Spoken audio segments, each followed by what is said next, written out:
Mais Maître Bobo, nous sommes dans un environnement. Et souvent chez les femmes, on entend dire que le vagin, c'est nous vivons, nous mandou. C'est une bonne chose, mais nous aussi, nous. Qu'est-ce que vous dites par rapport à ça? Parce que notre environnement nous influence, qu'on le veuille ou pas. Nous avons reçu une éducation, nous avons grandi dans un contexte. Et tout ça fait que nous avons tendance à voir les choses d'une certaine manière. Alors, qu'est-ce que vous pouvez nous dire par rapport à ça? Vous savez, lorsqu'on sort une parole, on ne la sort pas pour tout le monde. Dans les fonds aussi, on dit et non, on dit ça aux enfants. Et non, et le zo est appelé miron. Alors, si on devait fuir le feu, comment vous allez préparer et manger? Ça veut dire qu'on sait qui peut aller vers la chose. On sait qui peut aller vers la chose. Et quand je venais de dire, nous vivons, nous mambou, il n'y a pas un seul nous, il n'y a pas une seule bouche, il y a deux bouches. Hein? Mais comment vous avez su que le truc est doux, ou la chose est douce? Hein? Et quand est-ce que vous avez nous mambou? C'est parce que, quand dans la formulation des phrases, lorsque vous mettez de la négativité, il y a de l'affirmation qui est cachée dedans.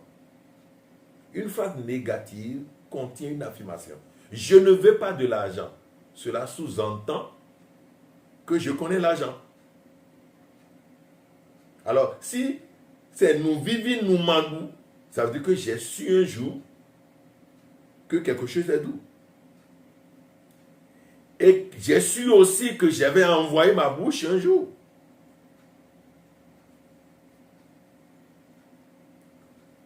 Revenez sur terre. Vous pouvez vous embrasser et cela ne pose pas de problème.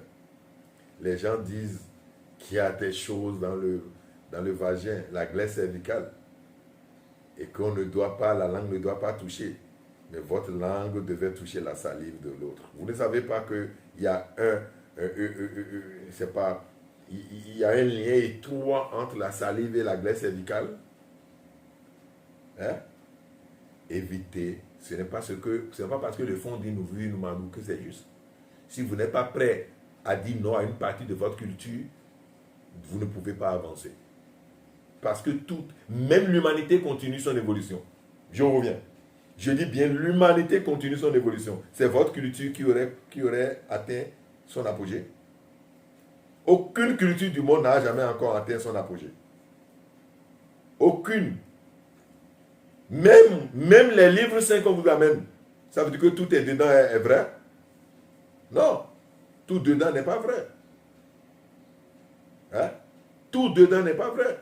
Personne ne peut me dire tout ce qu'on a écrit dans la Bible est vrai. Je suis désolé. C'est vrai dans un contexte donné et c'est faux dans un contexte donné. C'est faux, c'est comme ça la vie. Que ce soit dans n'importe quel livre saint, il faudrait qu'au-delà du livre saint, je sois. Et c'est de ça qu'il s'agit. On vous fait peur, on vous fait plonger dans une philosophie. Et comme ça, vous n'allez pas vers ce qu'il faut. Mais il y a 30 ans, quand vous allez vers une petite personne, une petite fille, ça crée des ennuis. Et les prêtres font même des vœux de chasteté pour ne pas aller vers la femme. Mais la notion de pédophilie, cette bombe qu'on a eue, pas comme ça là, a quitté où? On vous écarte des bonnes choses et on s'en approprie. Vous devez réfléchir. C'est quand même de petits enfants. Je ne vais pas là-bas. Mais quand la personne atteint un niveau pour profiter de la vie, où est le problème? Vous pouvez l'accompagner à profiter aussi de la vie. Je n'ai jamais dit à quelqu'un d'aller vers des petites filles des gens. Attention. Mais ceux qui vous interdisent des choses, c'est ceux-là qui amènent ces abominations. Et pourtant, ça ne dit rien à personne. Faites attention, vous. Faites ce qui est bien pour vous, tout en pensant à ce qui est bien pour votre vis-à-vis. Lorsque bien rencontre bien, ça ne donne que des biens. Voilà. Maître Bobo, si le vagin, comme vous le dites, c'est comme du feu, est-ce que vous ne pensez pas que ça peut intervenir sur la force du verbe? ça peut influencer la force de notre verbe si tout le temps, si la personne ne s'y connaît pas. Parce que vous avez dit, il faudrait qu'on s'y connaisse, qu'il faudrait que la personne ait la connaissance. Est-ce que ça ne va pas influencer cette personne qui n'a pas la connaissance par rapport à sa force du verbe? Vous savez, si la personne n'a pas la connaissance du verbe, qu'est-ce qu'il veut faire avec? Qu'est-ce que la personne veut faire avec son verbe? Vous ne vibrez pas. Vous ne savez pas ce que vous avez fait avec votre verbe. Et vous protégez le verbe. Vous ne savez même pas si vous en avez. C'est bidon. Alors demandez-vous pourquoi les tradithérapeutes mettent du piment de Guinée dans la bouche avant de parler. Ça veut dire quoi? Ils ont besoin de quoi dans la bouche? Du feu. Et si les piments d'Abomey ou les piments naturels n'étaient pas très brûlants, on n'a pas besoin de piment de Guinée. Il n'y a pas quelque chose de spécial dans le piment de Guinée qui ne soit pas dans l'autre piment. C'est parce que l'autre piment, le feu est trop. Cela sous-entend qu'on doit aller vers un feu qu'on peut gérer. Un feu équilibré pour gérer. Et c'est pour ça que on ne peut pas aller vers le vagin de la femme quand celle-ci est en menstruation. Parce que quand la femme est en menstruation, c'est comme du volcan, ce feu-là. Vous ne pouvez pas, vous serez grillé. Vous ne pouvez pas amener votre langue à ce niveau-là. Et c'est d'ailleurs pour ça la femme même sait que pendant cette période-là, il faut fermer la porte. Et dans l'ancien temps, on la sort même de la maison afin qu'elle ne brûle pas les choses. Parce que c'est du volcan. La femme est le symbole de la déesse, de la divine terre. La mère nourricière. Et le volcan sort d'où? De la terre. Mais quand il n'y a plus de feu à ce niveau-là, ça veut dire qu'il n'y a plus de volcan, ça veut dire que le feu là est gérable. Alors, vous pouvez profiter de ce feu pour parler, si vous connaissez, vous arrivez à maîtriser. Et dans 90% des cas, lorsqu'il y a entente, est-ce que vous voyez une femme avec un homme, avec l'entente correcte, avec amour, lors d'amusement, lors de rapports sexuels, on est en débat sexuel et on se met à insulter papa, maman. Non! C'est des mots d'amour qui sortent. Oh Seigneur, tu es mon Seigneur, tu es ma déesse. Hein? Ma déesse, amène-moi au 7e ciel. Mais regardez des mots qui sortent de là. Mais vous ne voyez pas que c'est quelque chose de spécial, de hautement élevé, dont il faut profiter. Hein? Lorsque vous y connaissez, vous mettez votre langue, parce que la connaissance pour amener votre langue là, c'est quoi? C'est avoir la tête dans l'amour. Ce n'est pas, elle est tombée dedans maintenant. Hein? Et Djemelo. Si vous dites ça, vous amenez votre langue là.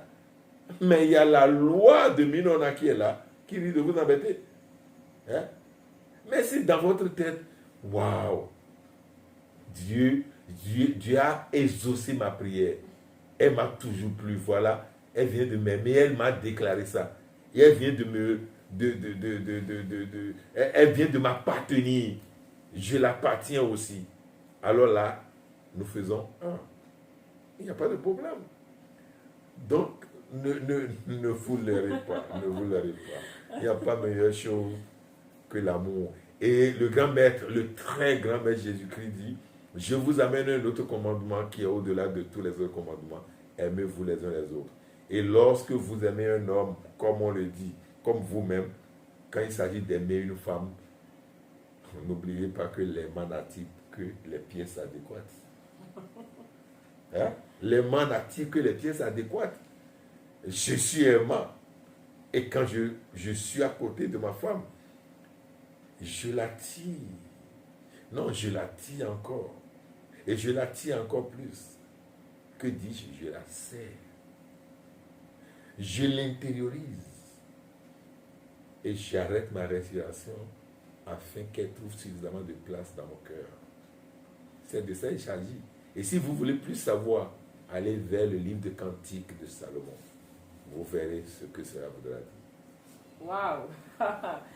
Alors là, ça va permettre à beaucoup de percevoir ce que nous sommes en train de dire, parce que c'est une question qui intéresse plus d'un. Et de plus en plus d'études encore valide ou montre que le cunnilingus a des effets négatifs. Il y a une étude qui a démontré que quand on le fait, cela peut provoquer le cancer de gorge. Qu'est-ce que vous pouvez dire par rapport à ça? Parce que ça a été une préoccupation. Les prédateurs ne laisseront jamais les proies tranquilles. Les prédateurs ne laisseront jamais les proies tranquilles.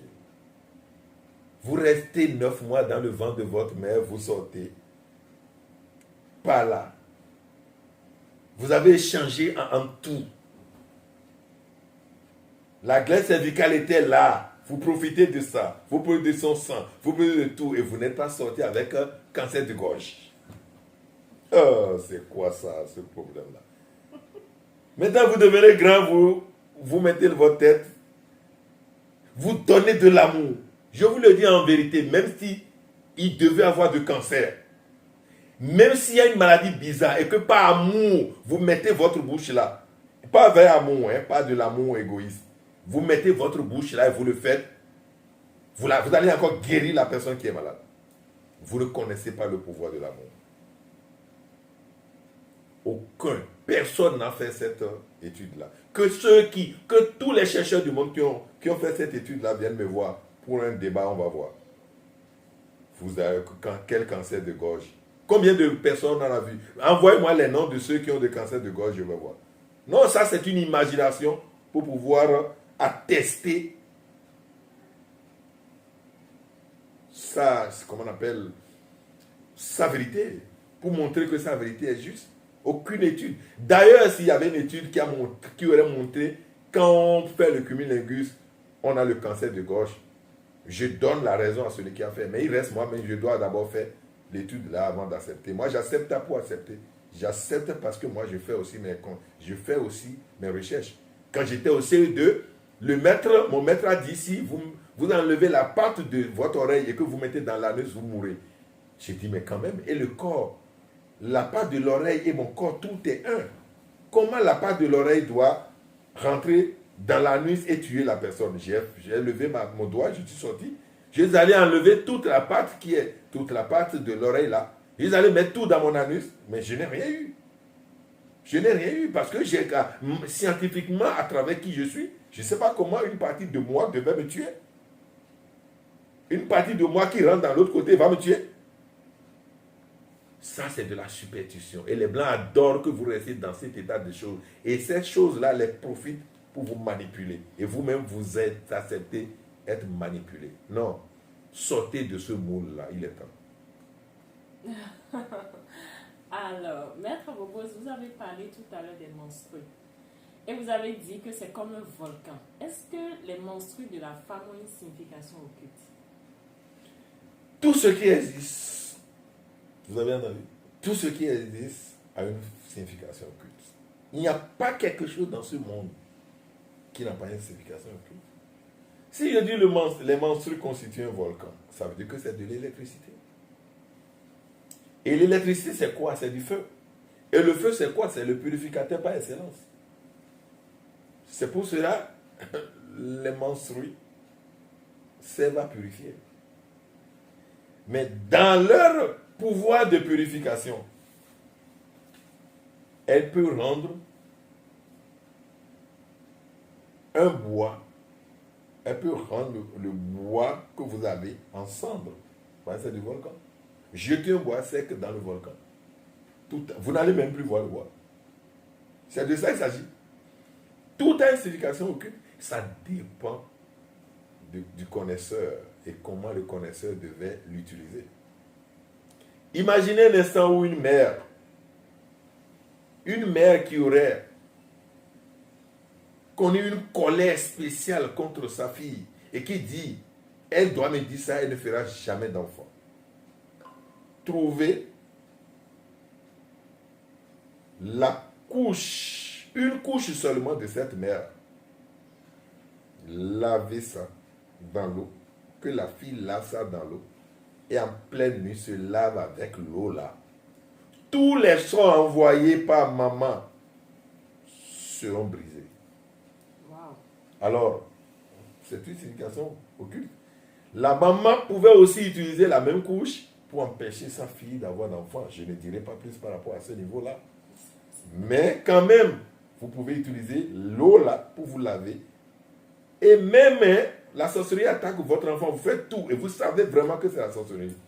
Prenez votre propre couche, lavez ça correctement dans l'eau. Mettez un cola aroué dans l'eau là. Aroué, c'est le symbole de l'homme. La couche, c'est le symbole de la femme.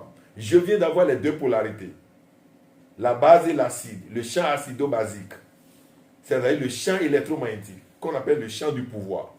Alors, est-ce qu'il y a un autre pouvoir qui est plus grand, qui serait plus grand que le champ électromagnétique? Ce n'est pas pour rien que Dieu aurait fabriqué toutes choses de deux. Hein? Lorsque vous arrivez à mettre, vous voyez, il y a un courant électrique qui dit, vous mettez, ça fait du feu. Et donc, quand vous mettez un feu à rouer dedans, lavez votre enfant avec ça. Si c'est la sorcellerie, que le sorcier ne laisse pas cette nuit-là, le lendemain matin, vous allez l'enterrer. Wow. Donc, tout a un pouvoir. Le caillou, le balai, votre chemise que vous venez d'enlever. Qu'est-ce qui n'a pas un pouvoir occulte? Vous ne le savez pas. Lavoisier, un grand maître que je respecte, rien ne se crée, rien ne se perd, tout se transforme. Si tout se transforme, alors qu'est-ce qui n'est pas utile? Donc, à vous de revenir en vous-même. Revenez sur terre. Calmez-vous. Ne suivez pas les gens bêtement. Je vous donne un exemple. L'épervier, quand il trouve le poussin, il bondit sur ça, il prend. Mais vous n'allez jamais voir l'épervier toucher un caneton. Jamais. Et qu'est-ce qui se passe? La poule reste devant. Les poussins restent derrière et l'épervier prend. Mais la canne reste derrière. Ça, c'est beau. Et l'épervier et les canetons restent devant. Mais l'épervier ne prend pas. Parce que d'après le FA, l'épervier a osé prendre un caneton. L'épervier jeune a pris un caneton. Et la maman a dit, quand tu as pris le caneton là, qu'est-ce que la maman a dit? Il dit, la maman n'a rien dit. Yeah!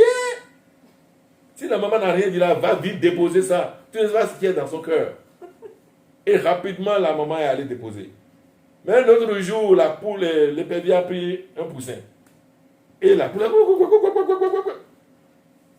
Et l'épervier allait voir sa maman et dit, quand tu as pris ça, qu'est-ce que maman dit? Maman dit, mais sa maman a commencé à crier, il mange. Rien n'est dans son cœur.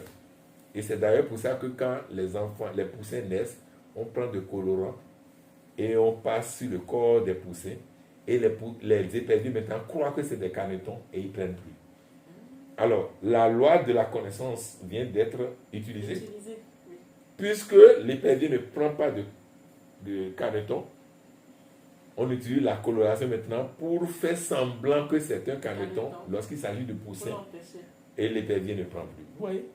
Connaissez et vous êtes à l'aise. Et le grand-mère Jésus dit, mon peuple périt. Faute de connaissance. C'est pour ça que nous devons chercher à en apprendre davantage. Et pour ajouter à ce que Maître Bobo vient de dire, il y a une vidéo où il a expliqué comment on peut utiliser ses menstrues pour bénir son mari, pour bénir sa famille.